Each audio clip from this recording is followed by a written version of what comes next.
Hello there, all those in YouTube land. Dr. Miller, PhD, as always, doubling up on my credentials because I want to be more smarter and hopefully listen to me as a result because I'm more smarter. Don't forget to subscribe to my channel if you haven't already because I'm trying to get to that Lambo lifestyle. Sitting by the pool, right? Flashing the cash. Outside bill's 100, but all the ones on the inside are ones. But that's all right. So subscribe to the channel so you make all my dreams come true. Smack the bell too, because that's important. So they say. All right. Journal Club today, as promised, is something a little different than a training study. This is a study in nutrition, specifically weight loss. Sorry to interject into the lecture. Whatever. Anyway, I forgot to put the title of the study in this Journal Club because I'm an idiot sometimes. And that happens when you get, I think the older you get, right? Anyway, real quickly, the name, and I ended up saying this at the end too, so if you follow us all the way through, like, why did you just repeat yourself? Because I realized at the end I never even said the name of the study and the authors and where to find it. So this study is the effects of a macronutrient-based diet and time-restricted feeding, 16 to 8 ratio, on body composition of physically active individuals, a 14-week randomized controlled trial.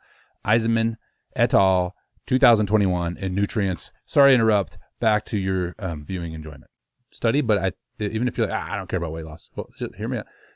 The study on intermittent fasting, in particular 16-8 model, which is 16 hours no eating, 8 hours, in this case from noon to 8 p.m., compared to a traditional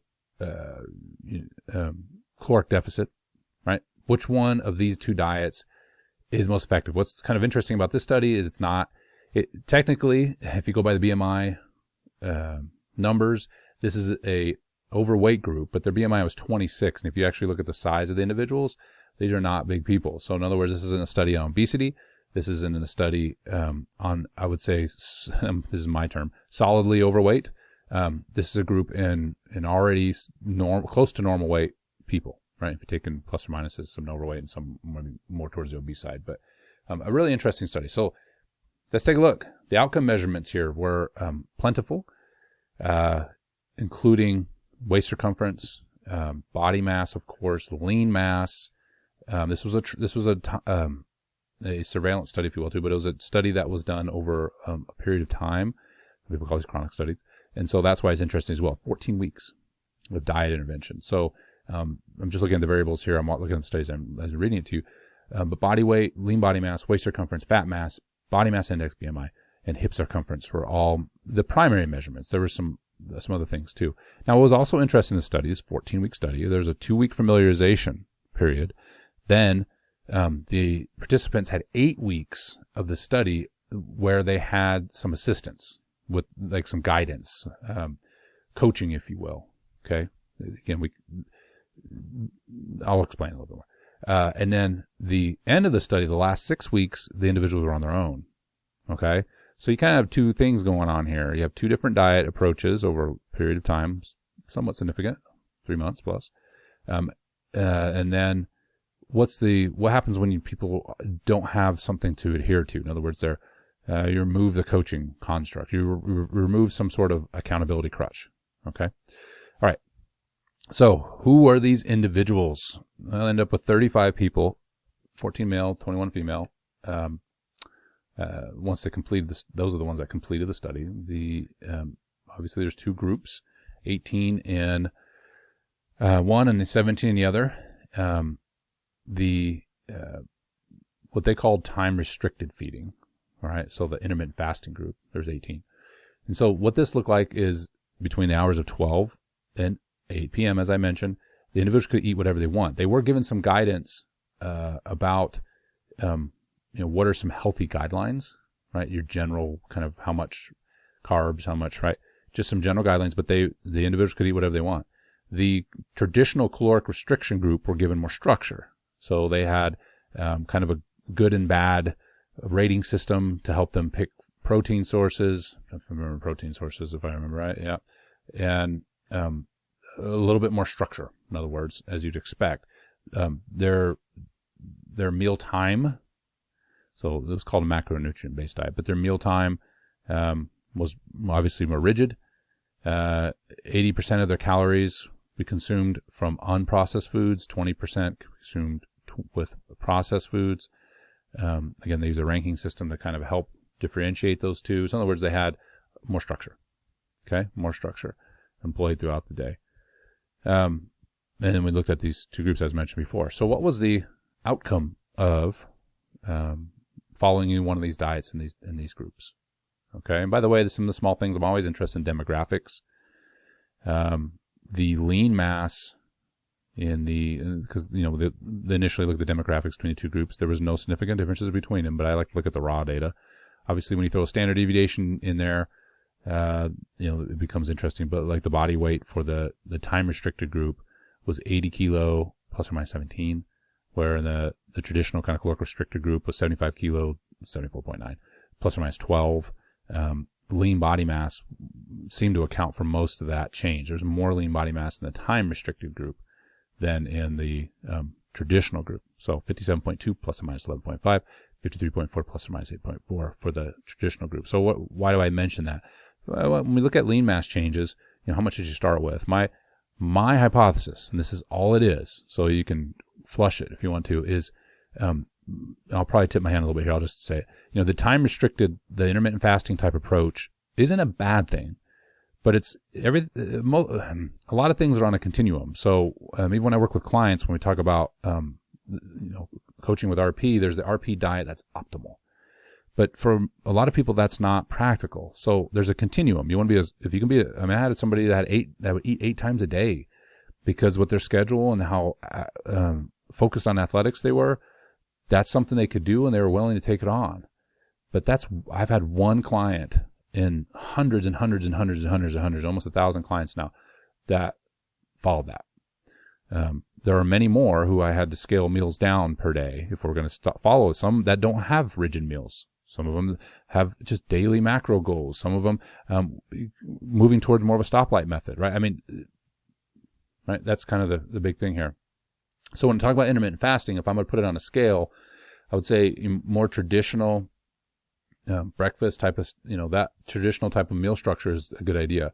But if somebody's really busy, and I've worked with people that have done intermittent fasting, wasn't my favorite, but it can work because it's better than just sporadically eating. Okay. It can at least draw focus to what you should be eating, like how much protein and so forth. Okay.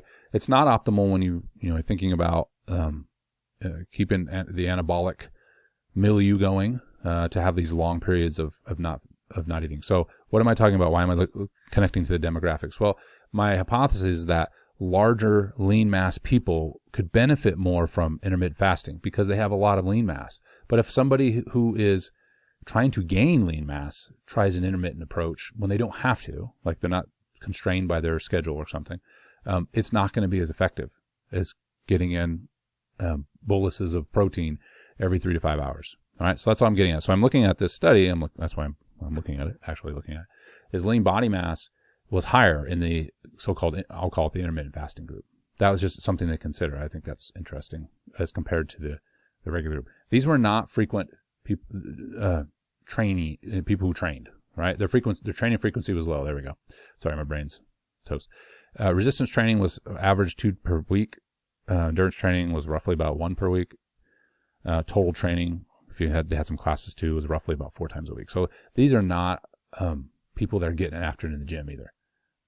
Okay, so keep that in mind. If you're somebody who's like, hey, I'm going to the gym 4 times a week and lifting consistently, and I working a couple times of cardio, okay, well, this study has some problems then because it doesn't perfectly apply to you. Okay, could it? Maybe. But that's the problem with research. Research is hard. Is that you have to have some parameters here, and this research group wanted to have both groups be the same, which is a good idea. But this is not. I wouldn't call these individuals trained per se, or they're not training consistently. All right, so just keep that in mind. There are some things there, even though there's no statistical significance, obviously with the training, it's still low for both groups, and so that could things can change when somebody's training more often. Maybe when it comes to lean mass accumulation. Now, they were eating adequate amount of protein. I would say an adequate amount of protein in both groups. So that was good. So keep that in mind as well. All right. So what are the results? No difference between the two diets. None. At least not statistically. And really, even the numbers themselves they're not different. So in other words, both groups lost a significant amount of body weight. Both groups lost a significant amount of fat mass. BMI came down, right? Lean body mass was not lost by either group. Okay, and that's why I mentioned the lean body mass changes before. Now, just eyeballing this, the standard deviation, so the sometimes we call the error bars, were larger than in the traditional group. So that means there was more variation in how people in the intermittent fasting group lost lean mass or potentially maintained it. So just keep that in mind. Like this was a group that had more lean mass on average. It looks like there's more variation in how much lean mass was maintained or lost. Some people really lost, looks like a lot of lean mass. Again, that's why I have stats, because what does a lot mean? Well, more than the traditional group. The error bar for the traditional group is, and I can just look at the numbers, but is roughly 3/4 that of the intermittent fasting group. Meaning, as a group, there was more homogeneous lean mass, right, was maintained, where the intermittent fasting group had more. Again, people could have lost more lean mass. Take that for what it's worth. It's not statistically significant. Some of you that are hardcore stats people say, I don't care. It's not statistically significant. Fine. I always like to look at the raw data as well. Waist circumference, no difference. Hip circumference. All right. So on the surface here, this study is in support of intermittent fasting, at least being comparable, which is what the other research I've seen thus far has said. And more interesting, the lean body mass. That's always been a concern with intermittent fasting. Some studies have shown some loss, but it looks like these are both comparable types of programs. What happened, though, and this is the secondary question, what happened when we removed any sort of guidance, okay? And so at week 8, that was the end of there was somebody to report to, right, that was providing some specific support, as they called it, to the diet. Well, adherence for both diets fell off precipitously, let's say. So on average, and for most part, maintain about the same amount of adherence throughout the first 8 weeks. So for the intermittent fasting group, I'm calling it intermittent fasting. They call it time restricted fasting, but went from around 7 days of adherence to roughly maybe like 5, a little over 5.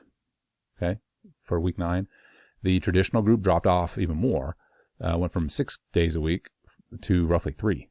So a big drop off, but both groups recovered back to 5 days-ish of consistency adherence by week 14. So there is an initial kind of loss of adherence, especially for the traditional caloric restrictive group, and then they kind of have a linear rise back to week 14, where the time restricted group didn't have as big of a drop, but they dropped to essentially where they would end up adherence-wise. All right, so the traditional caloric group had a kind of a dip and then settled, where the time-restricted group dipped and then didn't dip significantly. There was no upswing. It just dipped down to where they stayed adherence-wise. All right, I hope that makes sense. What does that mean in terms of like looking at, well, I mean, it's not surprising somebody who's on a restricted diet is probably going to have a greater rebound. That's something to keep in mind. I think I'm reading things into this study, but I think it's still interesting to look at that, the more restricted you are, not surprisingly, the more rebound you can have. So being careful not to stay restricted too long. We could read that into this. I'm just eyeballing this, giving you my thoughts, so you can flush them if you want to. All right. So what does that mean adherence-wise? Well, the authors surmise, just based on the total amount of days that in both groups that the individuals were adhered, and when they saw progress stopped, not surprisingly, progress stopped for all the outcome variables after the support was removed. So in other words, the groups lost a significant amount of weight, lost a significant amount of fat mass by week 8, but after that saw no further improvement. So what is this about? Adherence. If those of you that followed RP know Mark Isertel's name, and he talked, and I've saying this before I met him. All right, I said it first. So I'm trying to like put myself on the same level as Mike Isertel, which obviously I'm not. So just trying to protect my ego. It's fragile. But what does this mean? Well, Mike Isertel is fond of saying, the best diet is the one you follow, and I agree with that, obviously. And a lot of times we think of diet as dieting, but if you're looking to make a change to your diet, and we didn't follow these people for 2 years, it'd be interesting how many of them would stick with the time-restricted or the intermittent fasting type approach as opposed to the other one. Maybe one of them is more successful than the other. I don't know. But whatever you change your diet to, and this is why I always tell clients, that's diet noun, not diet verb, right? Make whatever changes you make as close to what you can see yourself doing long-term as possible. If you're, eating 6 times a day and you're prepping all your meals, that's the old March cycle, right? Where January 1, everybody's hardcore, and then by March, you're done. You're toast. You're burnt, right? You're tired. You've been going to the gym 6 days a week. I mean, you look great, but you're smoked. And then like within a week or two, you're back to where you started. I mean, not that fast, but within a month, you've rebounded hard. And so, keep that in mind. If you want to see positive changes to your body composition, it's adherence. I see this phenomenon, right, all the time with Instagram and everything else is, you look at these individual pre-posts, you're like, oh, how do they do that in a short period of time? Well, if you look at their physique, a lot of times they're already muscular. And so all they did was lose body fat. Well, how did they get muscular? Consistency. Like, unless they cheated, there are drugs that can, that's why people use them, because it allows you to cheat. But for everybody else that doesn't want to cheat and dabble in anabolic steroids and illegal drugs, it's going to take consistency. Even those individuals have to be consistent. They just kind of push the y-intercept up. It's consistency, right? It's consistency. You're not going to, you can see some positive progress in 12 weeks, but if you really want to see a drastic change, depending on where you start, a drastic change in your body comp, it's going to take longer than that. Again, I go back to Instagram people. How long have they been training to get to that final picture? Well, maybe years and years have been a part of that cycle. People who lose a significant amount of weight and keep it off, you're talking about years to do that. Like somebody who's significantly overweight, right? 150 pounds plus overweight, something like that, right? Follow these stories. It requires a lot of change. So be patient. Focus on consistency. There's going to be ups and downs. It's consistency, though, that rules the day when it comes to seeing positive change. That goes for anything, right? If I want to be a good woodworker, I'm not going to go in and just kind of pound some nails on some boards and then be like, I'm a woodworker. Nobody's going to buy anything I've made. But if I'm going to have to work at it and pay attention and practice and right, consistently doing that. And over time, maybe years, I develop some skills now that are impressive, right? So anyway, hopefully that's helpful. If you're interested in this kind of, which diet is the best thing,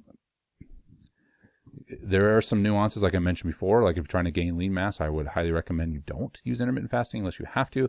If you're somebody who's already muscular and really you're happy with your physique and you're like, hey, I'm just looking for something that isn't so rigid, maybe intermittent fasting is a good idea for you to maintain the lean mass you have, maybe see some positive change in body comp, right? There's some, quote unquote, I hate this word, but nuance there, okay?